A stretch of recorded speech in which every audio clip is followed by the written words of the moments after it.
Hi everyone. ඔන්න අදත් පුරුදු විදියට අපේ 10 වෙනි පාඩමත් එක්ක ඔයගොල්ලෝ එකතු වෙලා ඉන්නේ චන්දුක ලෝපේස් page එකට චන්දුක ලෝපේස් profile එකට ලේසියෙන් ඉංග්‍රීසි ඉගෙන ගන්න. ඉතින් හැමදාම වගේ අදත් මම ඔයගලන්ට post එකක් දාලා තිබ්බා මගේ page එකේ ඔයගොල්ලෝ දකින්න ඇති චන්දුක ලෝපේස් page එකේ. අද මම උගන්වන්නේ proverbs and idioms. ප්‍රස්තාව පිරුළු සහ ඉඟි වැකි කියන එක මං අද ඔයගලන්ව දැනුවත් කළා. මොකද ලංකාවේ කියන්නේ සිංහල භාෂාවේ ප්‍රස්තාව පිරුළු ගොඩක් තියෙනවා. ඉඟි වැකි ඒ කියන්නේ අපිට යමක් ඉඟියෙන් කියන්න පුළුවන් වචන ගොඩක් තියෙනවා. ඉංග්‍රීසි වලත් ඔය දේම තියෙනවා. හැබැයි මේක හොඳට තේරුම් ගන්න ඕනේ. සිංහල භාෂාවේ තියෙන එක ඒ විදියටම ඉංග්‍රීසියට පරිවර්තනය කරන්න හැම අවස්ථාවකම උත්සාහ කරන්න එපා. මේ ඉඟි වැකි වල මේ proverbs වල එහෙමත් නැත්නම් idioms වල මේවා එහෙම උත්සාහයක් දරන්න එපා. ඒක කරන්නේ නැහැ. මොකද ඒකට වෙනමම අපි ක්‍රමයක් වෙනම වචන ප්‍රමාණයක් වෙනම වාක්‍ය ප්‍රමාණයක් තියෙන නිසා. මම සරල විදිහට ගන්නම්කෝ. අපි කියනවා මේක ඔයගොල්ලෝ ඉංග්‍රීසි එක අහලත් ඇති. A friend in need is a friend indeed කියලා. Have you heard of that? A friend in need. අවශ්‍යතාවයකදී ඉන්න යාළුවෙක්. A friend, F-R-I-E-N-D, friend in need. Need කියන්නේ අවශ්‍යතාවය. A friend in need is a friend indeed. Indeed කියන්නේ අත්‍යවශ්‍යයි කියන එක. ඒ කියන්නේ අනිවාර්යයෙන්ම a friend in need is a friend in need. හොඳට තේරුම් ගන්න. ඉතින් අපේ ඉංග්‍රීසි දන්න මේක අර බලන ගොඩාක් අය පුළුවන් ඕගලන්ට මේ වාක්‍ය ටික යටින් දාන්න. ඒ වගේ මේක අවසන් වුණාට පස්සේ වීඩියෝ එක අවසන් වුණාට පස්සේ චන්දුක ලෝපේස් page එකට આવොත් ඕගලන්ට පුළුවන් මේ වාක්‍ය ටික මම වෙනම ටයිප් කරලා දාලා තියෙනවා. ඒතර ඕගලන්ට ඒවා ඉගෙන ගන්න පුළුවන් ඒවා බලලා. එතකොට friend in need is a friend indeed. Deed අපිට indeed කියලා කියන එකේ තේරුම indeed එක වචනයක් අත්‍යවශ්‍යයි කියන එක. මෙන්න මේක මතක් වුණින්ද මම මේ කියන්නේ. අපි deed කියලා සාමාන්‍යයෙන් ඔප්පුවට කියනවා. ඊට අමතරව මෙන්න මේ වචනේ මතක තියාගන්නකෝ. will කියන එක කවුරුගෙන් ඇහුවොත් will කියන්නේ මොකක්ද කියලා කවුරු හරි කියයි will. will කියලා කියන්නේ අපි අනාගත කාලෙට පාවිච්චි කරන පදයක්. ඒ කියන්නේ I go කියන එක වෙනකොට I will go කියලා කියනවා. නේද? නෑ ඒක හරි ඇත්ත. හැබැයි will කියලා නාම පදයකුත් තියෙනවා. noun එකකුත් තියෙනවා. කවුරු හරි කිව්වොත් last will කියලා මොකක්ද ඒකේ තේරුම? last will කියන එකේ අදහස් තමයි අවසන් කැමැත්ත. අන්තිම කැමැත්තට තමයි last will කියලා කියන එකෙන් අදහස් වෙන්නේ අන්තිම කැමැත්ත. last will. එතකොට will කියන එකේ තේරුමක් තියෙනවා කැමැත්ත කියන එක. ඒකත් මතක තියාගන්න. ඒක noun එකක් නාම පදයක් විදිහට තමයි ඒ අවස්ථාවේදී යෙදෙන්නේ. හැබැයි අනිත් වෙලාවල් වල will කියන එකෙන් අපි අනාගත කාලයක් පෙන්නනවා. ඒක හොඳට මතක තියාගන්න. හරි. ඊට පස්සේ all is well that ends well. ඒ කියන්නේ හැමදේම හොඳයි හොඳින් අවසන් වෙන ඒවා. ඒ කියන්නේ හොඳින් අවසන් වෙනවා නම් ඒ දේ යහපත් දෙයක්. all is well that ends well. යමක් යහපත් විදිහට අවසන් වෙනවා කියන්නේ ඒක යහපත් දෙයක් විදිහට අපිට හිතන්න පුළුවන් කියන එක. ඊට පස්සේ a hungry man is an angry man. අම්බෝ මට නම් ඕක තියෙනවා. බඩගින්නේ ඉන්න බෑ. එතකොට කියන්න පුළුවන් a hungry man is an angry man. hungry කියන්නේ බඩගින්න. H-U-N-G-R-Y බඩගින්න. හැබැයි angry කියලා කියන්නේ තරහව. a hungry man බඩගින්නේ ඉන්න මිනිස්සෙක් කියන්නේ හැම වෙලෙම තරහ යන කෙනෙක් කියන එක. is an angry man. a hungry man is an angry man. ඉතින් දැන් අපි බඩගින්නට කාලා කෑම කාලා තව අපේ කාන්තාවන් නම් එක එක මූණට දේවල් කරලා ලස්සන වෙන්න උත්සාහ කරනවානේ. අපේ ඇඟ හදාගෙන ලස්සනට ඉන්න. ඒතර මේ අපේ බාහිර පෙනුම අපි කියනවා appearance කියලා. පෙනුමට බාහිර පෙනුමට අපි කියනවා appearance කියලා. A-P-P-E-A-R-A-N-C-E appearance පෙනුම. එතකොට අපේ මේ පෙනුම කාන්තාවගේ පෙනුම හැමදාම එකම විදිහට තියෙනවද? No. Beauty fades like a flower. මලක් වගේ මේක පර වෙලා යනවා නැති වෙලා යනවා. ලස්සන කියන දේ කවදාක හරි මලක් වගේ නැති වෙලා යනවා. Beauty B-E-A-U-T-Y fades F-A-D-E-S fades like a flower. මලක් වගේ නැති වෙලා පර වෙලා යනවා කියන එක තමයි තේරුම් ගන්න ඕනේ. එතකොට යම්කිසි අපි හිතමු යාළුවෙක් හරි තමන්ගේ එහෙලියක් හරි මොකක් හරි වැඩක් කළා කියලා. ඒ කියන්නේ අපෝ ඒගොල්ලන්ගේ හැටි ඔහොමමයි. ගන්න දෙයක් නෑ. ඒ කියන්නේ ඒක ජෝක් එකකට කියන දෙයක්. අපිට කියන්න පුළුවන් boys will be boys. අයියෝ කොල්ලෝ ඔහොම තමයි. boys will be boys. පොඩ්ඩක් සෙල්ලම් කරන්න යයි පොඩ්ඩක් ඔය වගේ වැඩ කරයි. ඒකනේ boysලා කියලා කියන්නේ. boys will be boys. කොච්චර සරලද? ඉතින් එතකොට මෙතන බලන් ඉන්න කාන්තාවන් ගැහණු වැඩි හිතන්න පුළුවන්. සර් හරි අසාධාරණයිනේ. එතකොට ගැහැල් ළමයිට මුකුත් කියන්න බැරිද? පුළුවන්. girls will be girls. අනේ ගැහැල් ළමයි ඔහොම තමයි. පැය ගණන් කතා කරනවා girls will be girls. ඒක අපිට වෙනස් කරන්න විදියක් නැහැ. එහෙම නැත්නම් boys will be boys, girls will be girls. හරි සරලයි. ඊට පස්සේ මේ විදිහට අපි වැඩ කරලා දැන් හිතන්නකෝ. ඕගොල්ලෝ ඇයි ඉගෙන ගන්නේ? Why do you learn? You study, you learn to be more successful in your life. තමන්ගේ ජීවිතේ වඩාත් සාර්ථක වෙන්න. ඕගොල්ලෝ උත්සාහ කරන්නේ මුදල් හම්බ කරලා තමන්ගේ ජීවිතය තවත් සාර්ථක කරගන්න. එතකොට මෙතන මුලින්ම බයිසිකල් එකක් ගන්න කෙනා හිතනවා අයියෝ මට බයිසිකලේ මදි. මට අඩු ගානේ පොඩි කාර් එකක් මරුටි එකක් හරි තිබ්බනම්. ඊට පස්සේ ගන්නවා මරුටි එකක්. මරුටි එකක් ගත්තට පස්සේ මොකද වෙන්නේ? අයියෝ මරුටි එක නම් මට මදි. මට පොඩ්ඩක් අඩු ගානේ හයිබ්‍රිඩ් කාර් එකකට හරි යන්න පුළුවන් නම් පොඩ්ඩක් කියලා උත්සාහ කරනවා. හයිබ්‍රිඩ් එකට ඊට පස්සේ මදි මට නම් අඩුම ගානේ බෙන්ස් එකක් දැන් නම් තියෙනවා. ඔන්න ඔය විදිහට අපේ ආශාවන් වැඩි වෙනවා. ඒ කියන්නේ අපේ ආශාවන් වලට සීමාවක් නැහැ කියන එක. How can we say that? Desire has no rest. කිසිම නිවනක් ඒ කියන්නේ කිසිම නිදහසක් එහෙම නැත්නම් විවේකයක් නැහැ කියන එක කියන්නේ desire. desire කියන්නේ දැඩි ආශාවට. DESIRE has no rest. desire has no rest. ඒකේ කිසිම විවේකයක් නැහැ. දිගටම අපේ ආශාවන් වැඩි වෙන එක විතරයි සිද්ධ වෙන්නේ කියන එක තමයි ඒකෙන් අදහස් වෙන්නේ. desire has no rest. ලස්සනට Facebook status එකක් දාන්න පුළුවන් ඕගලන්ට. ඉතින් ওই විදිහට දාන්න. ඒ වගේම මොකක් හරි එහෙම දැම්මට පස්සේ hashtag කියන එක ඕගොල්ලෝ දන්නවනේ අර hashtag කියන ලකුණ. hashtag චන්දුක ලෝපෙස් කියලා ටැග් කරලා දාන්න. එතකොට ගොඩාක් ඒවා මටත් බලන්න පුළුවන් වෙයි. ඊට පස්සේ දැන් මගේ මේ වීඩියෝස් සාමාන්‍යයෙන් පහුගිය කාලේ මගේ වීඩියෝස් ලක්ෂ 4ක් 5ක් නරඹනවා. එතකොට ඒවර ස්පොන්සර් කරලා ඒ කියන්නේ සල්ලි වේදම් කරලා මම කරන දේවල් නෙමෙයි. ඕගොල්ලොම බලලා ඕගොල්ලොම ෂෙයා කරලා ගොඩාක් අය නරඹනේවා. අන්න එතකොට ඒවා views ගොඩාක් ඇවිල්ලා තිනවා. ගොඩාක් අය බලලා තිනවා. ගොඩාක් කමෙන්ට් කරලා තිබ්බා. හැබැයි මම ඒව ගැන කතා කරන්න ගියෙත් නෑ. හැබැයි සමහර කමෙන්ට්ස් එනවා ලක්ෂයකට එකක් වගේ අයියෝ වැඩක් නෑ කියලා. කමක් නෑ. අන්න ඒ වගේ අවස්ථාවක මම තනියෙන් හිතන දේ තමයි empty vessels make much noise කියන එක.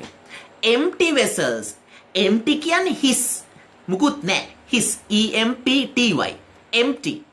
එතකොට භාජන වලට තමයි අපි vessels කියලා කියන්නේ. VESSELS. empty vessels make make much noise. NOISE noise කියන්නේ ශබ්දයේ ഘോഷාව. අර හිස් භාජන වලින් තමයි ගොඩක් ශබ්දය නැගෙන්නේ කියන එක තමයි ඒකේ අදහස. empty vessels make much noise.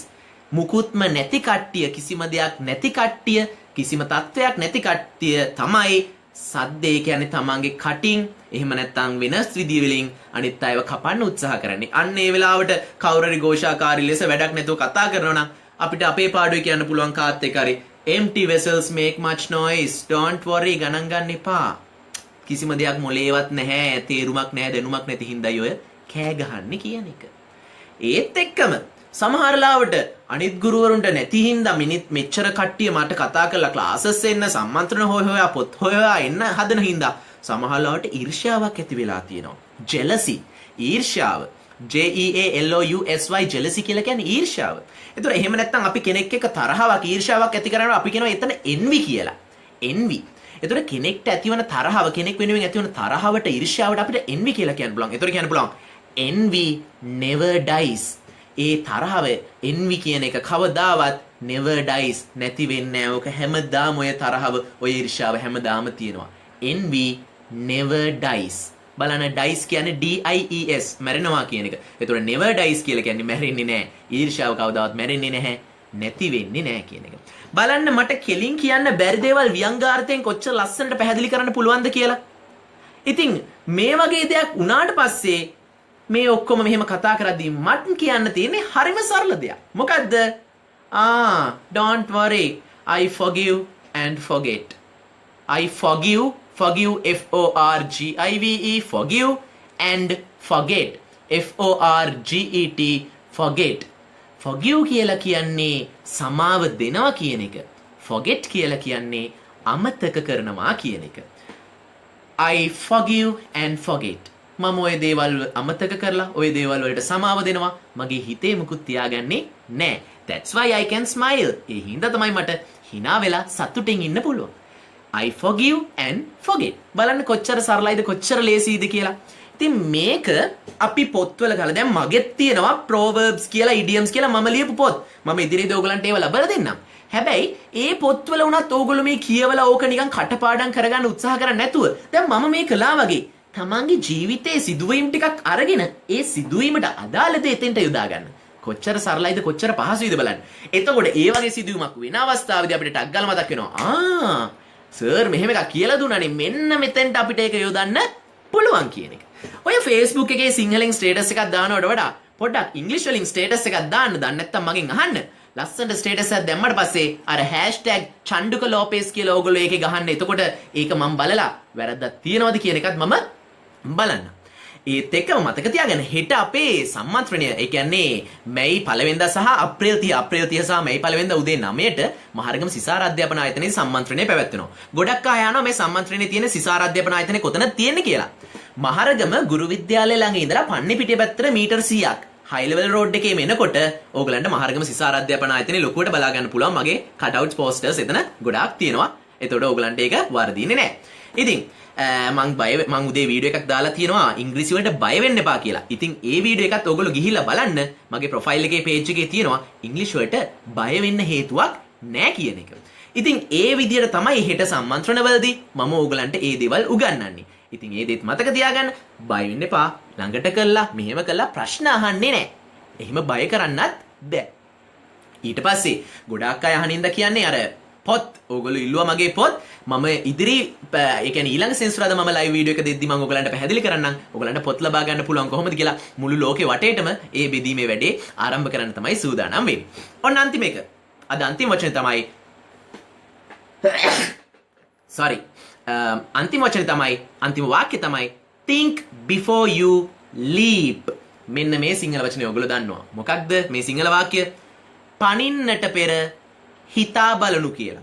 ඉතින් අපි සිංහල වාක්‍ය දැන් මම මේ හැමදාම මෙච්චර කල් කියපු දේ සිංහල වාක්‍ය ඉංග්‍රීසියට පරිවර්තනය කරන්න ගියොත් කොහොමද කරන්න කියලා හිතලා බලන්න. මෙන්න මෙහෙමයි. පනින්නට පෙර සිතා බලමු. පනින්න නම් jump, පෙර නම් before, එතකොට සිතා නම් think, බලනු නම් look. එතකොට කොහොමද කියන්න වෙන්නේ? jump, before, think, look.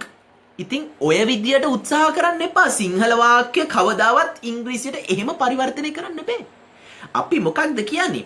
අපි එතන උපදේශ විධානයක් දෙන්නේ. පනින්න පෙර සිතා බලනු. කොහොමද කියන්න පුළුවන්? think සිතන්න. think අපි දෙන විධානය මොකද්ද? පනින්න කියන එක නෙමෙයි. සිතන්න කියන එක.